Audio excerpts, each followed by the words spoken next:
Hi, everyone, this is the Encyclopedia Channel. The book interpreted by this program is called The World of Trading. The book explains the impact of oil and other commodity transactions on the economy, and tells us that money and power are closely related in this world, how commodity traders influence politics through economics. So, how does commodity trading make money, and what are the ways to make money? How do we make money from commodity trading? What is the relationship between commodities and politics? After watching this video, you can find the answer. At first glance, it seems that it is far away from ordinary people, but it is not.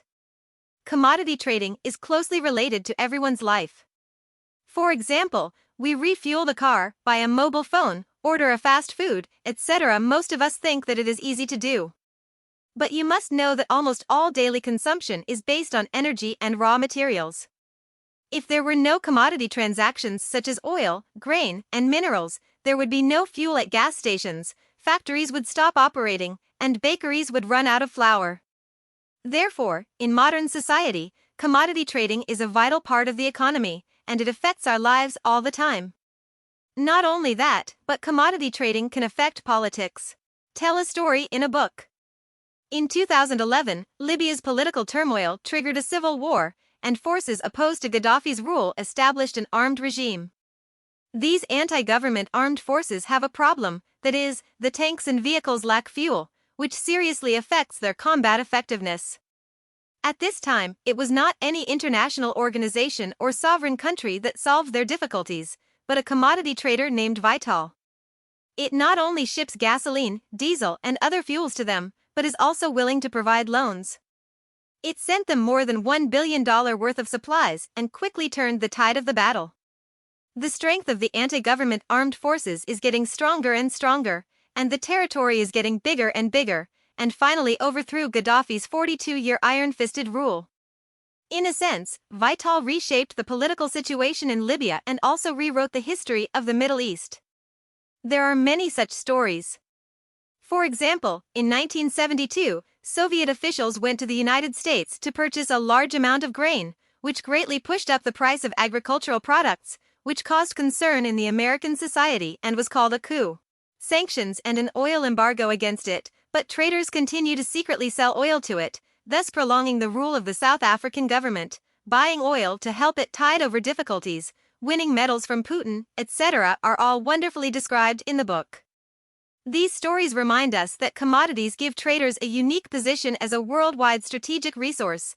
Their influence is not only reflected in economics, but also with great political energy. To understand the interplay of money and power in the modern world, commodity trading is an excellent window.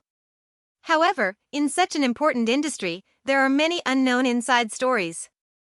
In particular, the relationship between it and political power is not only lack of awareness among ordinary people, but also the media and regulators do not know much about it. The authors of this book, Javier Blas and Jacques Fulci, are journalists and financial writers who have reported on mineral resources for a long time. In order to uncover the inside story of commodity trading, they interviewed more than 100 industry leaders in 20 years. Management and leaders mastered a lot of inside information, combined with long-term observation and research on this industry to complete this work. This book was named the 2021 Financial Times and The Economist Book of the Year after publication, was selected into the 2021 McKinsey Annual Business Book List, and has a very good reputation. Next, read this book in two parts. The first part looks at commodity trading through the lens of money, looking at how people in this industry make money and how they make a lot of money. The second part looks at commodity trading through the lens of power, looking at how commodity trading affects politics, and how politics affect the fortunes of these traders. Because in this book, most of the space revolves around the bulk commodity of oil. Therefore, in the following interpretation, we also use oil as a clue to enter the world of commodity trading. First part. How does commodity trading make money, and what is the difference between it and ordinary commodities? Commodities and commodities alike make money by moving goods from places of abundance to places of scarcity. For example, the Middle East is rich in oil, but South Africa is short of oil. Middlemen buy oil from the Middle East and ship it to South Africa for sale. They can buy at low prices and sell at high prices. This is no different from what we see on the street. Erdeo dealers wholesale fruits from farmers' markets and then push them to the downtown area to sell at a higher price. They all create value and earn profits by solving the contradiction between supply and demand. Although commodity trading is as old as commerce itself, commodity trading before World War II can only be regarded as small business. After World War II, globalized and large-scale commodity transactions began to be carried out frequently. This book focuses on the representatives who have dominated the world's commodity trading since World War II, including Glencore, Vitol, Mark Rich, etc. They neither produce nor consume natural resources, but buy, sell and transport bulk commodities around the world. Commodities, on the one hand, make a lot of money, and on the other hand, objectively optimize the allocation of resources in the world. For example, it is mentioned in the book that after World War II, the East and the West fell into the Cold War, and political opposition formed. Some daring middlemen saw business opportunities. They bought oil and metal raw materials from the Soviet Union and Eastern Europe and sold them to the West, and bought agricultural products from the United States and sold them to the Soviet Union. Eastern Europe not only made money for itself, but also adjusted the surplus and shortage of commodities in the two worlds. For another example, after China joined the WTO in 2001, it became the factory of the world through international trade. On the one hand, it imported a large amount of energy and raw materials, and on the other hand, it exported a large amount of commodities. As a result, the prices of bulk commodities such as oil, coal, and steel rose. It has allowed many resource exporting countries to obtain huge profits, and has also created economic growth for themselves and the world. In this process, commodity traders have played the role of optimizing resource allocation and improving economic efficiency, which is no different from ordinary commodity transactions. But judging from other factors, commodity trading also has its particularity. The so-called bulk commodities generally include energy raw materials such as petroleum, metals, and grains. They are characterized by a high degree of standardization, easy storage and transportation, and a large single transaction volume, which has a major impact on the national economy. Therefore, compared with ordinary commodities, commodity trading has some more characteristics. I summarize them as financial, speculative, and volatile, which will also affect its way of making money. In order to illustrate the characteristics of commodity trading, let's look at a case in the book. In 2020, a sudden disaster swept the world, which is the new crown virus epidemic. In order to control the epidemic, countries have successively adopted lockdown policies, closed a large number of economic facilities, and asked people not to go out, which brought many industries, especially the tourism industry, to a standstill. With planes grounded, factories shuttered, and cities deserted, global oil demand fell by 30%. What followed was a slump in oil prices, from $60 a barrel to below $20, or even into negative territory. That is to say, some of the extracted oil has no market and no place to store it, and it cannot be dumped casually, so it has to be paid for and taken away. That's when commodity traders stepped in. For example, Glencore, the world's largest trader, began to organize forces to buy oil from troubled oil companies. They bought it at about $10 a barrel and sold it at a higher price in the futures market. Of course, the oil bought at this time must be stored first. For this reason, they rented many oil tankers, including the world's largest oil tanker Europe, whose deck is erected higher than the Eiffel Tower and can store 3.2 million barrels of oil. At that time, many traders did this, so there were many tankers floating at sea full of oil. These large mobile warehouses, together with other facilities, stored a total of about 1 billion barrels of oil. Next, as the epidemic eased and the economy recovered, oil demand and prices began to rebound. The oil that Glencore bought for $10 sold for 3x the price a few months later. In this way, even after deducting the cost of chartering and prepaid funds, a profit of 50% to 100% can be obtained. As a result, in the first half of 2020, Glencore made $1.3 billion from energy trading, and a number of other traders also set record profits. As can be seen from the above case, there are not only spot transactions for commodities, but also futures transactions. Spot transactions are one-hand payment and one-hand delivery, while futures transactions can be paid first and then delivered, which is an exchange of value across time, so it is called has financial attributes. As mentioned above, when the epidemic broke out, Glencore bought oil at a price of $10 per barrel. This is the spot, and at the same time agreed to sell it at a higher price in a few months. Those who buy futures will receive the real commodity as long as they hold the contract until it expires, while those who sell the futures must deliver the commodity when it expires. This is the basic pattern of futures. By the way, futures markets for grain and metals have been around for hundreds of years, while oil futures only emerged on a large scale in the 1980s. The original intention of this transaction is to reduce the risk of both supply and demand. For example, a farmer who doesn't know what the price of grain will be next year, in order to avoid losses caused by price drops, can sell grain futures to determine future income. An airline who doesn't know what the price of fuel next year will be, in order to avoid the impact of rising oil prices on operations, you can buy oil futures to determine fuel costs and so on. This is the initial function of futures. However, with the evolution of the market, futures trading methods have become more and more complicated.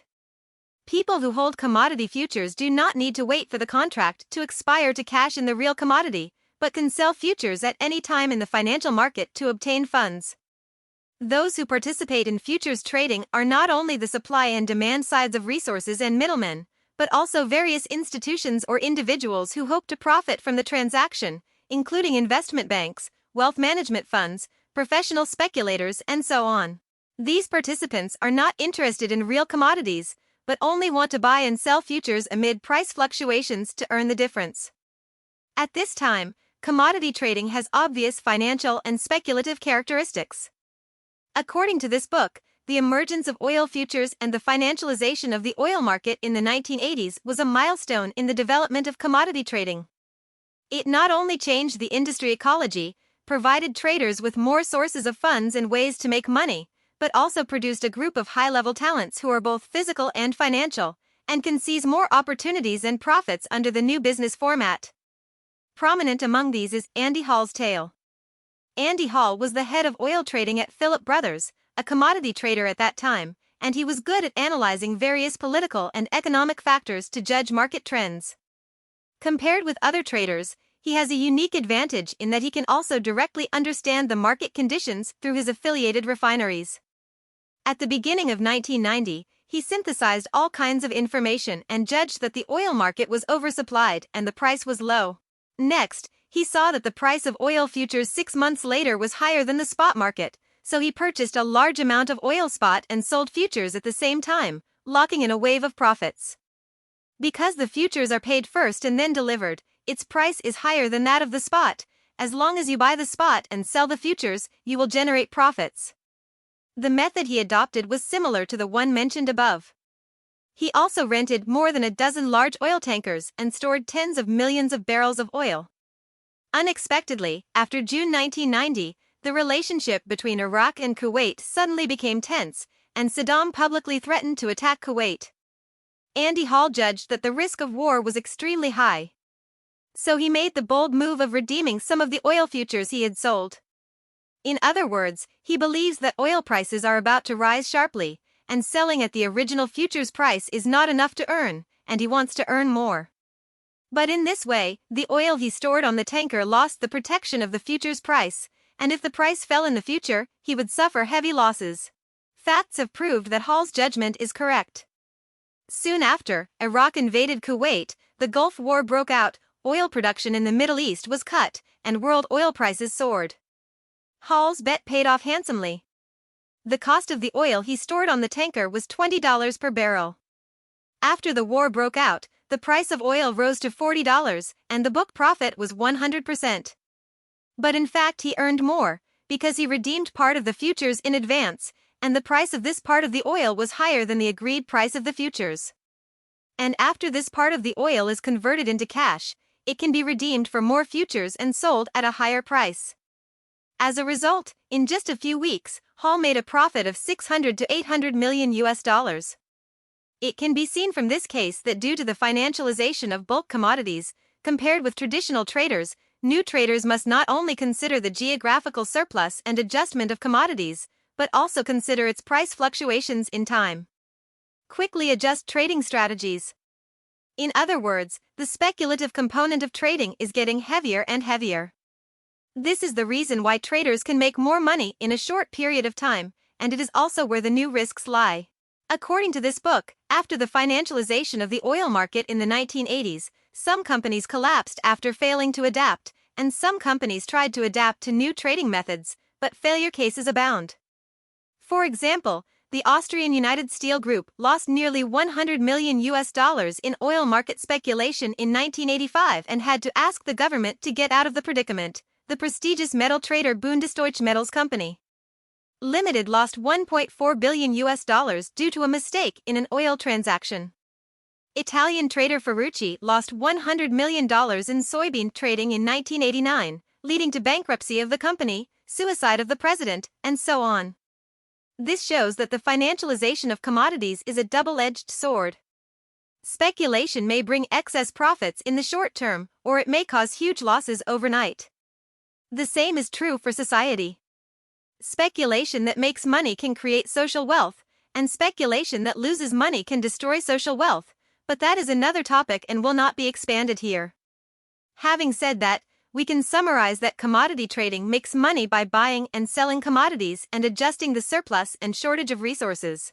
Traditional traders mainly adjust the surplus and shortage of resources geographically, but under the conditions of financialization, commodity traders can also predict price fluctuations in time and engage in speculation. This gives traders more opportunities to make money, but also the risk of losing money quickly. In addition, due to the basic role of commodities in the national economy, they are inextricably linked to politics and have an important impact on the fate of commodity traders. The second part. Next, let's talk about the relationship between commodity trading and politics, that is, how commodity traders affect politics, and how politics affects their fate. When it comes to the influence of commodities on politics, the reason is simple. Because bulk commodities, including oil, minerals, food, and other resources, are the basis of economic operation, the lack of bulk commodities almost means economic shutdown, which is very important to any country. In addition, the economy is the foundation of politics, commodity traders have strong financial resources, and politicians need their financial support in many cases. It's easy to understand. But the extent to which commodity traders have influenced politics may still be beyond your imagination. Let's take a look at a story below. In the early 1980s, Jamaica, an island country in Central America, encountered a financial crisis. The government was unable to make ends meet and was on the verge of bankruptcy. On a Friday afternoon, its energy secretary, Hart, got word that the government had run out of money in its accounts to import oil. There is only enough oil left in the refinery for 2 days, after which the entire country is in danger of running out of oil. In desperation, Hart had to ask the manager of an international trading company for help, but the other party told him that he could do nothing, and the only thing he could do was to tell him the phone number of his boss Mark Rich's home. Rich lives in Switzerland, and Hart has never dealt with him, so he had to try it out and called Rich's home at 2 o'clock in the middle of the night, asking him for help. Rich, who was awakened in his dream, seemed unhappy and didn't say much, but within a few minutes of the call, he decided to reach out and fix the problem right away. Next, under the arrangement of Rich, a ship of Venezuelan crude oil originally destined for the east coast of the United States changed its route and sailed to Jamaica. The next day, less than 24 hours before Jamaica ran out of oil, the tanker unloaded 300,000 barrels of oil, relieving Jamaica of an urgent need and averting a potential unrest. Of course, the Jamaican government will not forget Rich's help in times of crisis. In the following decades, Jamaica, as one of the world's largest producers of bauxite and alumina, became a cash cow for Rich Corporation, and Rich Corporation also became Jamaica's most important financing object in international trade.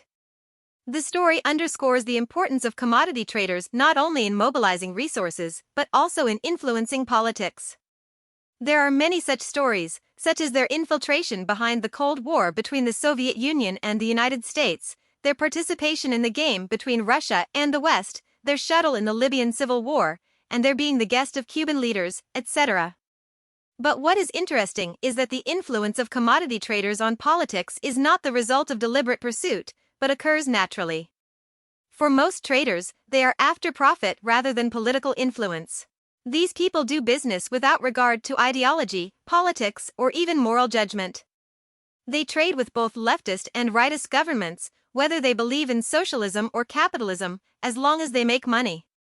For example, the disintegration of the Soviet Union in 1991 was a milestone event in commodity trading.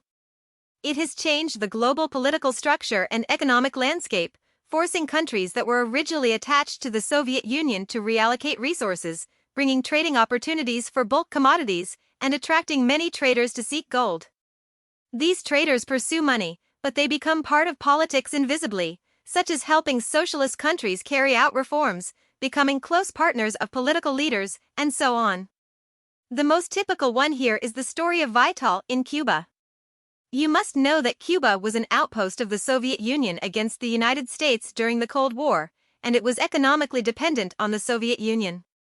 After the disintegration of the Soviet Union, the Cuban economy was in trouble, with various supplies in short supply, and people's lives were difficult. The Cuban authorities had no choice but to seek cooperation with international commodity traders. At the beginning, they exchanged supplies with Cuba's main resource, sucrose, but this was far from enough to meet import needs. By the mid-1990s, Cuba wanted to attract foreign investment to develop tourism and increase consumption foreign exchange for imports. But attracting foreign investment has not been easy because of Cuba's political system and its tense relationship with the United States. Cuban leader Fidel Castro personally invited commodity traders to invest in Cuba.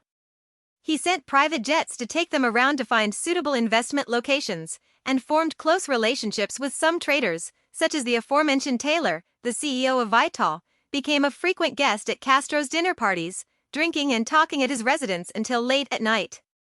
In the end, Vital decided to invest $100 million to build 6 hotels in Cuba. Among them, the Central Park Hotel, which was launched in 1994 and opened in 1999, was the first 5-star hotel in Cuba and became a symbol of Cuba's reform and opening up and the development of tourism. Vital's investment in building hotels in Cuba is of course not only from a financial point of view, but also to maintain a good relationship with the Cuban government in order to maintain their commodity business. But in any case, Vital's approach shows that in a changing world, commodity traders will not be bound by political systems and ideologies. As long as there is a place to make a profit, they will go forward and try boldly. In this process, they had an extraordinary impact on politics, just like Vital's investment in Cuba, which to some extent helped Cuba's reform and opening up and maintained its social system. In short, the original intention of commodity trading is not politics, but profit. But even so, they have implications for politics. In a world where commodities are linked to money and power, traders have the power to change the course of history. But this does not mean that commodity traders can be above politics, and when they cross certain borders, they will also become victims of politics. Speaking of which, we would like to highlight one person, the aforementioned Mark Rich, who helped the Jamaican government out of trouble. He was originally a trader at Philip Brothers, but because of his intelligence, ability and outstanding performance, he set up his own business in 1974, and 3 years later, his profit surpassed that of his former owner. From the 1970s to the 1990s, his company became the largest and most powerful giant in the commodity trading industry, and he was known as the godfather of oil. However, it was such a shrewd and capable man who called the wind and rain, but suffered a big stumble in the bulk trading industry. It was 1979. A coup took place in Iran. The pro-American Shah Pahlavi was overthrown, and the anti-American religious leader Khomeini came to power. The relationship between the two countries was tense. A short time later, a group of militants stormed the U.S. embassy in Iran, kidnapped dozens of U.S. diplomats, and held them hostage. American society strongly condemned this. U.S. President Carter ordered the freezing of Iran's assets in the U.S. and imposed trade sanctions on Iran, including prohibiting oil transactions with Iran. Most companies stopped doing business with Iran at this point, but Rich didn't back down. He attributes his success in part to taking risks and skirting various political prohibitions, rather than honestly following the rules. For example, before this, South Africa was sanctioned by the United Nations because of the apartheid system and the suppression of the civil rights movement, and the sale of oil to it was prohibited.